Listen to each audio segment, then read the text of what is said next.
ओम अज्ञानतिमिरन्धस्य ज्ञानञ्जनशलाखया चक्षुरुन्मिलितं येन तस्मै श्रीगुरुवे नमः।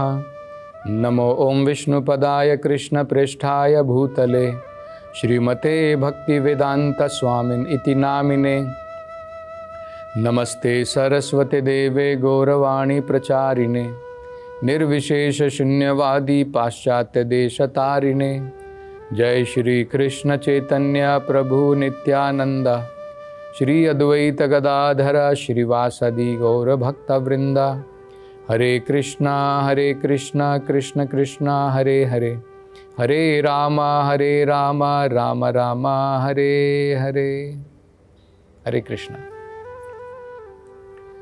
अब आगे महाराज पृथु अपनी जनता को, अपनी प्रजा को और एक बड़ी महत्वपूर्ण बात बताते हैं कि भगवान का अस्तित्व कैसे समझ सकते हैं। वो स्वयं अपने पिता का उदाहरण देते हैं। वो कहते हैं, मेरे पिता जो नास्तिक थे, राजा वेण, वो हो सकता है कि धर्म के रास्ते से भ्रमित हो गए हों और उनके अनुसार हो सकता है कि कोई भगवान देने वाला कुछ नहीं है, भगवान का कोई अस्तित्व नहीं है। अन्यथा वो कहते हैं, जो मैंने उदाहरण दिए हैं महाजनों के, ये सारे महाजनों के अनुसार धर्म, अर्थ, काम, मोक्ष, ये जो 4 पुरुषार्थ हैं, इनको प्रदान करने वाले भगवान ही हैं। तो देखिए कितना सुंदर वो उदाहरण दे रहे हैं। वो कह रहे हैं कि मेरे पिता राजा वेण जो है वो माया के द्वारा भ्रमित हो गए हो सकते हैं, तो वो कह सकते हैं कि भाई भगवान का कोई अस्तित्व नहीं है। लेकिन अगर हम वेदों के अनुसार, उन्होंने तर्क के अनुसार भी समझाया और वेदों में क्या कहा है उसके अनुसार भी समझाया, और उन्होंने ये भी बताया कि केवल मैं नहीं कह रहा हूं, बड़े बड़े महान संत गणों ने, महान अथॉरिटियों ने, कपिल मुनि हो गए, बलि महाराज हो गए, प्रहलाद महाराज हो गए, भीष्म महाराज हो गए, जनक महाराज हो गए, सुखदेव गोस्वामी, वेद व्यास, नारद मुनि, ये सारे भगवान शिव, ये सारे जितने भी हैं महाजन, 12 महाजन, इन सब के अनुसार क्या है, जो ये 4 पुरुषार्थ हैं, धर्म, अर्थ, काम और मोक्ष, इन सब के फलों का, इनकी प्राप्ति भी भगवान के द्वारा ही होती है। अब जो नास्तिक होता है, जैसे राजा वेण है, उसके अनुसार देखिए क्या होता है। वो कहता है, इन 4 चीजों के लिए, धर्म, अर्थ, काम और मोक्ष के लिए भगवान का अस्तित्व कोई जरूरी नहीं है। कि धर्म के कारण, धर्म अगर आपको पालन करना है तो उसके लिए भगवान का रहना जरूरी है। अगर आपको बहुत जो है अर्थ चाहिए, धन दौलत चाहिए, उसके लिए क्या भगवान की क्या ज़रूरत है। अगर आपको अपने जीवन के अंदर में अपनी इच्छाएं पूरी करनी है, इंद्रियों की तृप्ति करनी है, सुख भोगने हैं, उसके लिए मंदिरों में जाने की क्या ज़रूरत है। भगवान से मंदिर में जाकर के प्रार्थना करना, भगवान मेरा बिजनेस ठीक नहीं चल रहा है, ये सब की क्या ज़रूरत है। भगवान की कोई ज़रूरत नहीं है। तो उनके अनुसार देखिए क्या होता है। वो कहते हैं, अरे भाई, ये जो धर्म संसार में बना है, चाहे वो सनातन धर्म हो, चाहे वो ईसाई धर्म हो, चाहे वो मुस्लिम धर्म हो, ये जितने भी धर्म जो सोसाइटी में बनाए हैं, ये सब केवल लोगों को डराने के लिए बनाए हैं। भाई कुछ तो डर होना चाहिए ना लोगों के अंदर में, कि ऊपर वाला देख रहा है, गलत काम मत करो। तो लोग गलत काम ना करें, पाप कर्म ना करें, उनको एक डर बिठाने के लिए धर्म बनाए गए हैं। देखिए इनके अनुसार क्या है, इमेजिनरी है। ये केवल लोगों ने जो है विकल्प बना लिए हैं। इमेजिनरी अपने विचारों के द्वारा एक भगवान बिठा दिया है, और लोगों के अंदर में ये डर पैदा करने के लिए कि भाई देखो, पाप कर्म मत करो, भगवान देखेगा, भगवान फल प्रदान करेगा। गलत कर्म करोगे तो भगवान जो है उसका फल तुम्हें दुख देगा। अच्छे कर्म करोगे इसलिए अच्छे कर्म करो, ईमानदार रहो, नैतिकता के साथ में काम करो। तो ये तो डर बिठाने के लिए, ताकि सोसाइटी के अंदर में, समाज में शांति बने रहे, लोग ईमानदारी से काम करें, इसके लिए धर्म का इन्वेंशन हुआ है, इसलिए धर्म बनाए गए। ये नास्तिक जो लोग होते हैं उनके अनुसार धर्म इसलिए होता है। तो ये लोग क्या कहते हैं? तो कहते हैं कि भाई अगर मैं लोगों को सिखा दूं कि ईमानदारी से काम करो, मोरल रहो, नैतिकता का पालन करो, और उसमें भगवान की क्या ज़रूरत है? अगर लोगों को मैं सिखा सकूं कि भाई honesty is the best policy, ईमानदारी से हमें अपना अपना काम करना चाहिए, अपने उदाहरण के द्वारा मैं दिखा दूंगा, लोगों को मैं समझा दूंगा कि भाई ईमानदारी से काम करो, गलत काम क्यों करते हो, सही काम करो, अच्छे काम करो, हम सोसाइटी में पीसफुली रहना चाहते हैं। तो ये डर बिठाने की कोई ज़रूरत नहीं है, धर्म की कोई ज़रूरत ही नहीं है। ये तुम लोगों ने जो धर्म बना लिया है ना, ये धर्म जो है केवल लोगों को डराने के लिए, तो धर्म की ज़रूरत नहीं। फिर अगला आ गया अर्थ। तो बोलेंगे अर्थ के लिए भी भगवान की कोई ज़रूरत नहीं है। लोग तो मूर्ख हैं, लोग जो है मंदिरों में जाते हैं, हे भगवान मैं गरीब हूँ, मेरी रोजी रोटी ठीक से नहीं चल रही है, हे भगवान मेरे ऊपर थोड़ी दया करो, मेरे पास में भी थोड़ा धन दौलत आ जाए। तो ये पुण्यवान लोग हैं जो जानते हैं कि भाई भगवान की कृपा होगी तो हमें कुछ प्राप्त होगा। मैंने गंदे कर्म किए हैं, उसके कारण हो सकता है आज मेरे पास कुछ नहीं है, लेकिन थोड़ी अगर भगवान से माफ़ी मांगूँ, थोड़ी प्रार्थना करूँ कि भगवान मेरी हालत बुरी है तो कुछ तो आप दया कीजिए। तो ये तो पुण्यवान लोग हैं, कम से कम किसी न किसी कारण से भगवान की प्रार्थना कर रहा है। तो ये लोग कहते हैं कि इसकी कोई ज़रूरत नहीं।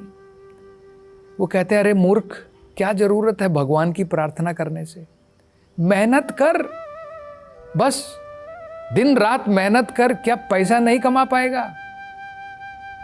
अगर हम बढ़िया प्रकार से मेहनत करेंगे, दिमाग के साथ में काम करेंगे, तो क्या पैसा नहीं आएगा? इनका ये कहना है। और क्या बोलते हैं वो? धर्म हो गया, अर्थ हो गया, काम हो गया।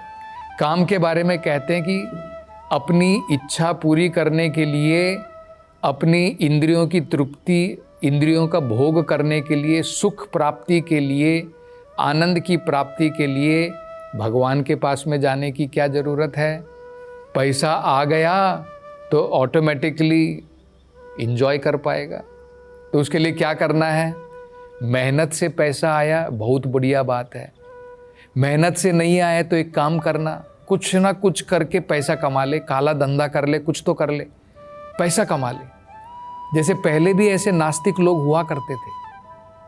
पहले भी एक चार्वक मुनि थे जो नास्तिक थे। वो क्या कहते हैं, देखिए उनकी फिलॉसफी क्या है। वो कहते हैं भाई जीवन का लक्ष्य है सुख भोगना। तो क्या कहते हैं? ऋणम कृत्वा घृतम पिबेत। अरे भाई डरो मत, स्टील बोरो, कुछ तो करो, चोरी करके ले आओ, किसी से क्या बोलते हैं ऋण पे ले लो, लेकिन पैसा ले करके घृतम पिबेत, घी पियो, मौज करो। ऋणम कृत्वा घृतम पिबेत यावत जीवेत सुखम जीवेत। और जब तक जीते हो बस सुख में जियो, इंद्रियों का भोग करो। तब कोई बोलेगा कि भाई ऐसा कैसे तुम कह रहे हो? चोरी कर लूँ, डाका डाल लूँ, किसी से ऋण पे ले लूँ।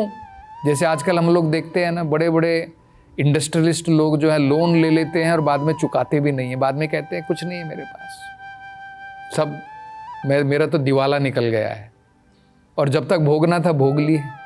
सारे कहाँ से भोगे? वो ऋण पर लेकर के अपना जीवन भोगना, और बाद में कहना कि भाई मेरा तो दिवाला निकल गया, मेरे पास कुछ नहीं है, जो है ले लो। तो भाई कोई बोलेगा कि तुमने ऋण लिया है, अगले जीवन में आकर के ऋण चुकाना पड़ेगा ना। तुमने चोरी की है, उसका फल भुगतना पड़ेगा। तो चार्वक मुनि कहते हैं उसकी क्यों चिंता करते हो? ऋणम कृत्वा घृतम पिबेत यावत जीवेत सुखम जीवेत भस्मीभूतस्य देहस्य। भाई जब तुम मर जाओगे, तुम्हारा शरीर जला करके राख हो जाएगा, कुतः पुनः आगमन भवेत। शरीर तुम्हारा जल के राख हो गया, तुम दोबारा आओगे कैसे? शरीर तो जल गया, तुम कहां से आओगे दोबारा? तो देखिए ये नास्तिक। तो इस प्रकार के नास्तिक जो होते हैं वो कहते हैं धर्म क्यों बनाया है तुमने सोसाइटी के अंदर में? लोगों को डराने के लिए, ताकि लोग ईमानदारी से काम करें। पैसा कमाने के लिए मंदिरों में जाकर के पूजा क्यों करते हो? उसकी जरूरत नहीं है, मेहनत करो, पैसा कमाओ। और काम इच्छा अपनी पूरा करने के लिए, काम के लिए क्या करना है? मेहनत से पैसा आया तो उसके द्वारा भोगो, मेहनत से पैसा नहीं आया तो दूसरे तरीके से कमा लो, क्योंकि पैसे की जरूरत पड़ती है इंद्रिय तृप्ति के लिए। बोलते हैं ना, आजकल कहावत आपने सुनी होगी, money money money sweeter than Honey. भाई पैसा जो है मधु से भी, शहद से भी ज़्यादा मीठा लगता है लोगों को। तो कुछ ना कुछ करके पैसा रखना है, बस ये है। और वो बोलते हैं बाद में मोक्ष की बात। कौन सा मोक्ष? कैसा मोक्ष? तो धर्म के बारे में क्या बोल दिया? डराने के लिए। अर्थ के बारे में क्या बोल दिया? जरूरत नहीं है, मेहनत करो, अर्थ अपने आप आ जाएगा। काम के बारे में क्या बोल दिया? अरे भाई पैसा है तो ऑटोमेटिकली भोग पाओगे ना, चोरी कर लो, डाका डाल लो, ऋण पर ले लो, भोगो, बस वही जीवन है। और मोक्ष के बारे में क्या बोलते हैं? नास्तिक बोलता है मोक्ष, कौन सा मोक्ष? कैसा मोक्ष होता है?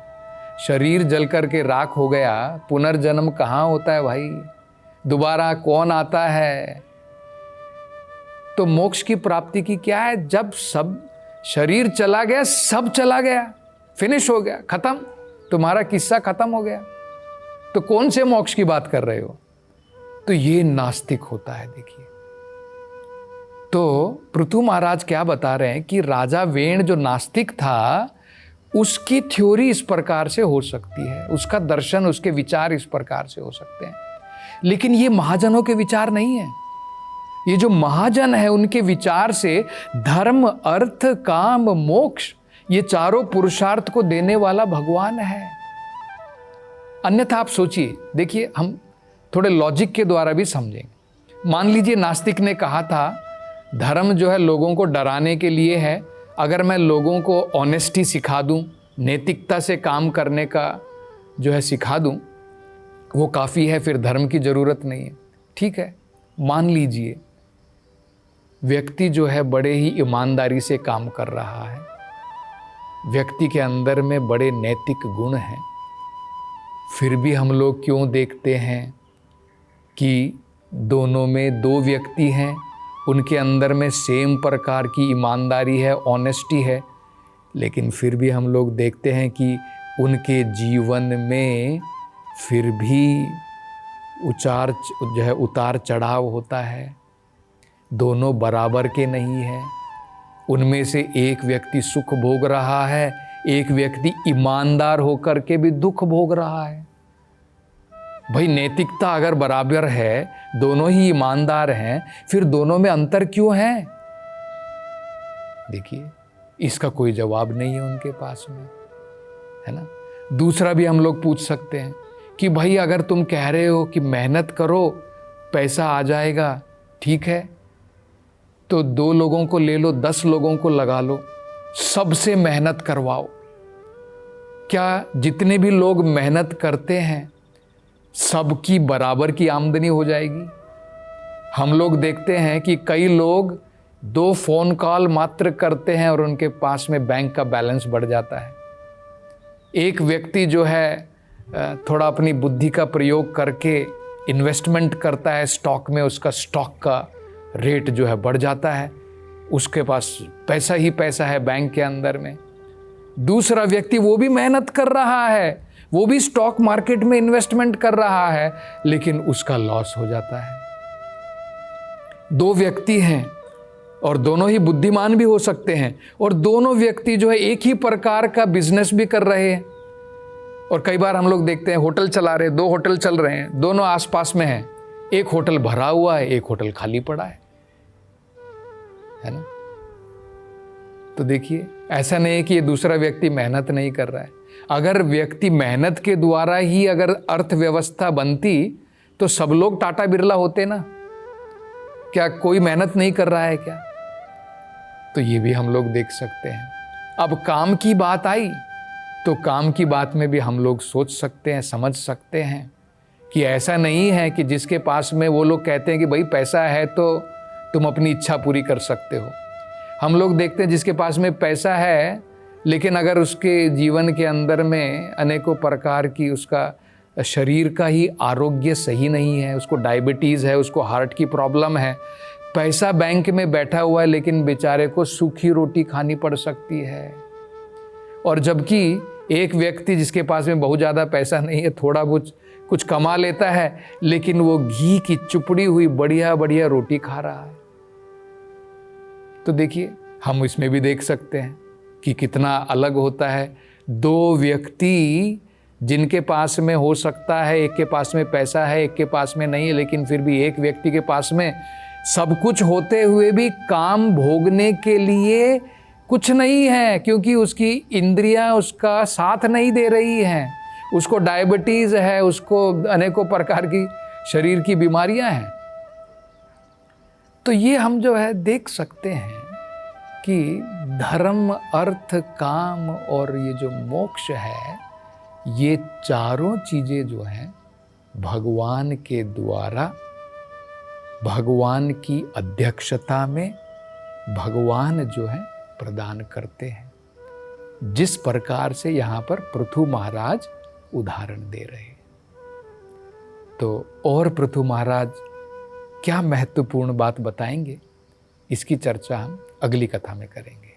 हरे कृष्णा।